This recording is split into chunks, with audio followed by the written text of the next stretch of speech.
How's it going, everyone? This video is going to cover liquidity, buy-side and sell-side liquidity, and we will mainly be focused on old highs and old lows, as well as equal highs and equal lows. Before we get into anything, the first thing we need to understand is swing points in the market, because this is how we determine where liquidity is resting. So over here, we have a swing low, and how do we determine if we have a swing low? Well, we have a low right here with a higher low to the left and a higher low to the right, and that makes this a swing low. Similarly, over here, we have a high with a lower high on the left and a lower high on the right. That makes this a swing high. Now, to understand why this is important, we have to understand the psychology of traders. If someone was to get long in this area here, they're likely to put their stop on this swing low. Similarly, over here, if they're going to get short, they're likely to put their stop on this swing high. With that understanding, we know that there are sell stops resting under here and buy stops resting above here. With the sell stops resting below here, we call this sell side liquidity, and with the buy stops resting above here, we call this buy side liquidity. Smart money will look to pair orders below these lows and above these highs. So let's get into the charts and look at some examples.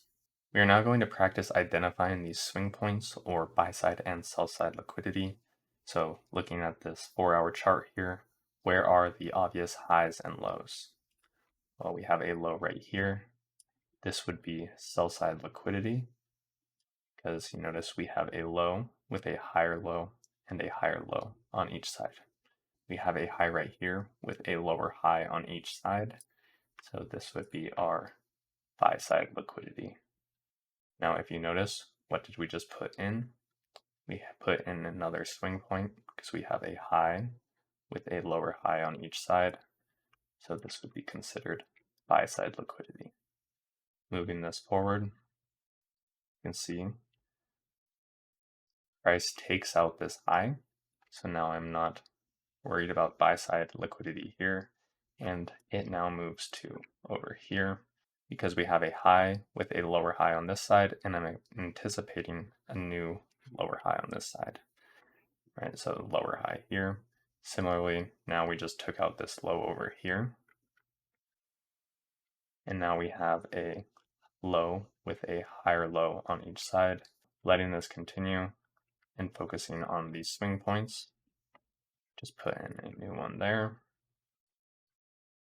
That gets taken out. Another swing here. Since this didn't take out this previous low, those are now relatively equal lows, and so those are just sell side liquidity together. Now take out this high, and if we put in a lower high on this side, this will become our buy side liquidity, which it does. Now we have buy side resting here.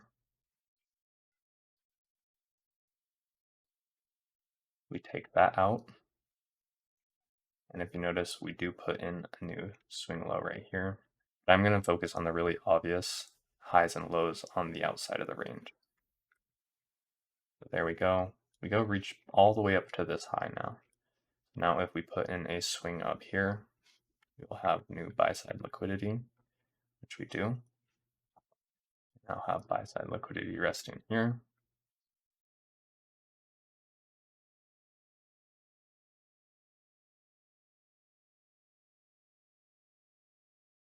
Now we put in a swing low, and this is reaching for that buy side up there. And now that it is taken, if we put in a swing low, now this becomes our buy side liquidity. And you can see how this continues. The next thing we are going to look at are two types of liquidity, and those are old highs and lows and relatively equal highs and lows. And so I have them marked out on the chart here from the previous example. It can look like this, where you have two different swing points that are relatively equal or very close together, forming relatively equal highs or lows in this case. Or when you have highs that are all clustered together like this, those are relatively equal highs.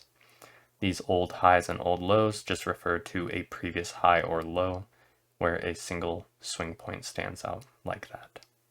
The next thing we're going to talk about are liquidity levels that I always have marked out on my chart, or at least know where they are located. And the first one would be previous week's high and low. So if we look at this previous week, here is a Tuesday low, and here is Thursday high. And why I mark these out is it's a pretty easy draw on liquidity or a way to frame a reversal. So looking at this, we take this previous week's high back into this fair value gap, and then from here, what do? We expand higher. That is something I always have marked out on my chart. The next liquidity level I always have marked out on my chart, previous day high and previous day low. I can either frame a reversal or use it as a draw. And in this case here, you can see it was used as a draw and previous day high was taken out before expanding higher. And the last levels of liquidity I always have marked out on my chart are session highs and lows. So in this case shown, I have Asia session high and low, London session high and low, and these can be used to frame a narrative, a draw, or a reversal as well. Let's take a look at some examples here and how using session highs and lows can work out. So if you notice here, we have our Asia session low that's already been taken, but above us we have Asia session high, London session high, and London session low. All have not been reached. So as we go into New York Open, we get a move up. We take that London session high, reach for midnight. We end up taking that Asia session high as well. Now, do we get a nice break of structure? Not really yet. There we get some displacement down. Looking in here, do we have any sort of setup? We do have a 5-minute fair value gap here. And we reach back into it. A nice respect to that. No body closes even in the fair value gap. And then where do we go for, or where is our target? Well, we still have equal lows from London session sitting right there. Here is another 5-minute fair value gap. And there we reach our London session low. So you can see how just using these liquidity levels, Asia high and low, London session high and low, New York can be framed off of that. So let's go ahead to the next day. So looking at this next day, we will also mark out our previous day high and low, right here and right here. And we'll go ahead and watch this day play out from Asia. So right here, you can see Asia high being created, being taken. Now we get London session.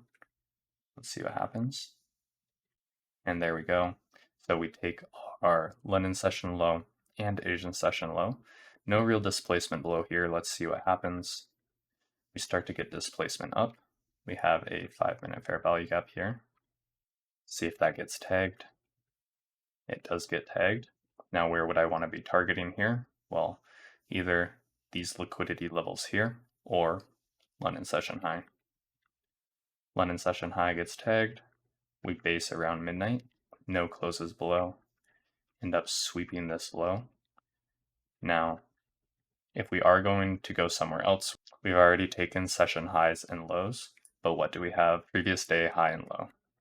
And so as we start to expand up, we get a move to the previous day high.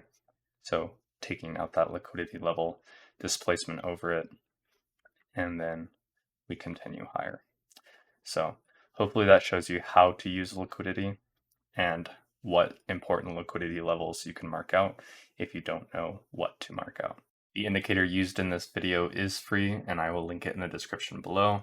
Also, wanted to let you guys know that I did start a free Discord, so if you want to check that out, the link will be in the description as well, and I'll do my best to have a PDF document of this video out in the description before it releases. But besides that, if you did enjoy this video, please give it a like and subscribe. I hope you have a great rest of your day. See ya.